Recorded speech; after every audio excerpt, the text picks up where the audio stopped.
எடிஷனில் டிஎன்பிசியோட previous year question தான் பார்த்துட்டு இருக்கோம். சரிங்களா? இந்த கொஸ்டினில் என்ன கொடுத்துருக்காங்க அப்படின்னு சொல்லி பார்ப்போம். பின்வரும் கூற்றை காண்க. 1905 மேற்கொள்ளப்பட்ட வங்க பிரிவினை ஆங்கிலேயரின் பிரித்தாளும் கொள்கைக்கு மிகச்சிறந்த உதாரணமாகும். ஓகே. அடுத்து 1905 நடைபெற்ற கொல்கத்தா மாநாட்டில் சுரேந்திரநாத் பானர்ஜி பிரிட்டிஷ் பொருட்களையும் நிறுவனங்களையும் புறக்கணிக்க அழைப்பு விடுத்தார். ஓகே.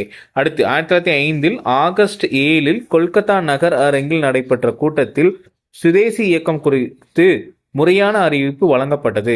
மேற்கொண்ட கூற்றில் எவை சரியானவை அப்படின்னு சொல்லி கேட்டிருக்காங்க. சரிங்களா? மேற்கண்ட கூற்றை பார்த்தோம் அப்படின்னா 1905 மேற்கொள்ளப்பட்ட வங்க பிரிவினை ஆங்கிலேயர்களின் பிரித்தாளும் கொள்கை மிகச்சிறந்த உதாரணம் அப்படிங்கிறது சரி. அடுத்து 1905 நடைபெற்ற கொல்கத்தா மாநாட்டில் சுரேந்திரநாத் பானர்ஜி பிரிட்டிஷ் பொருட்களை நிறுவனங்களையும் புறக்கணிக்க அழைப்பு விடுத்தார் அப்படிங்கிறதும் சரி.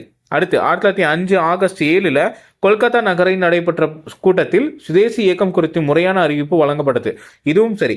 அப்ப ஆன்சர்ல 1, 2, 3 சரி அப்படிங்கிறத சரியான விடை. தேங்க்யூ.